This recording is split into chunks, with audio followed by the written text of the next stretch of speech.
മഹാരാഷ്ട്രയിൽ ഭരണകക്ഷിയായ NDA സഖ്യത്തിന്റെ സീറ്റ് വിഭജന ചർച്ചകളിൽ തീരുമാനമായതായി റിപ്പോർട്ടുകൾ പുറത്തുവരുന്നുണ്ട്.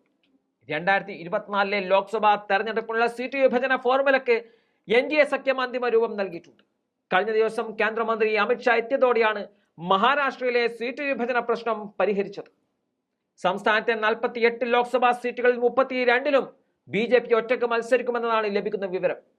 മുഖ്യമന്ത്രി ഏകനാഥ് ഷിൻഡെയുടെ നേതൃത്വത്തിലുള്ള ശിവസേനയ്ക്ക് 10 ലോക്സഭാ സീറ്റുകൾ ലഭിക്കും. അതേസമയം ഉപമുഖ്യമന്ത്രി അജിത് പവാറിന്റെ നേതൃത്വത്തിലുള്ള NCPക്ക് കുറഞ്ഞത് 2 അല്ലെങ്കിൽ 3 സീറ്റുകൾ മാത്രമേ ലഭിക്കുകയുള്ളൂ എന്നും സൂചനകളുണ്ട്. ഇതിന്റെ ഔദ്യോഗിക പ്രഖ്യാപനം ഉടൻ ഉണ്ടായേക്കുമെന്നാണ് അറിയുന്നത്. ബാക്കിയുള്ള സീറ്റുകളിൽ അമിത്ഷാ മുന്നോട്ട് വെച്ചിരിക്കുന്ന കാര്യമേറെ കൗതുകമേറിയതാണ്. അതായത് ബാക്കിയുള്ള 3-4 സീറ്റുകളിൽ ശിവസേനക്കും അല്ലെങ്കിൽ NCPക്കും സ്ഥാനാർത്ഥികളെ നിർത്താം. എന്നാൽ അത് താമര ചിഹ്നത്തിൽ മാത്രം. BJP സഖ്യകക്ഷികൾക്ക് കൂടുതൽ സീറ്റ് നൽകിയേക്കുമെന്ന് നേരത്തെ തന്നെ ഊഹാപോഹങ്ങൾ ഉണ്ടായിരുന്നുവെങ്കിലും സീറ്റുകൾ നൽകിയാലും അവർ താമര ചിഹ്നത്തിൽ മത്സരിക്കണമെന്നതാണ് അമിത്ഷാ മുന്നോട്ട് വെച്ച വ്യവസ്ഥ. ഏകനാഥ് ഷിൻഡെ, ദേവേന്ദ്ര ഫട്നാവിസ്, അജിത് പവാർ എന്നിവർ ഉൾപ്പെടെ 3 പാർട്ടികളിലെയും വലിയ നേതാക്കൾ കഴിഞ്ഞ ദിവസത്തെ അമിത്ഷായുടെ യോഗത്തിൽ പങ്കെടുത്തിട്ടുണ്ട്.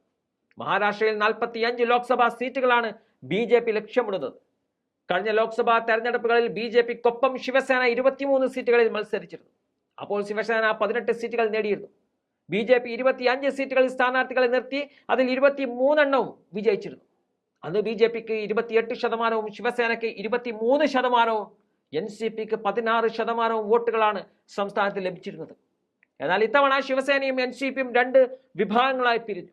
അവരുടെ ഓരോ വിഭാഗത്തിലെയും മിക്ക MLAമാരും BJPക്കൊപ്പം നിൽക്കുന്നവരാണ്. ഇരു പാർട്ടികളും ഭിന്നിച്ചതോടെ സമവാക്യം മാറിയതോടെ സീറ്റ് വിഭജനം ദുഷ്കരമായി മാറുകയായിരുന്നു.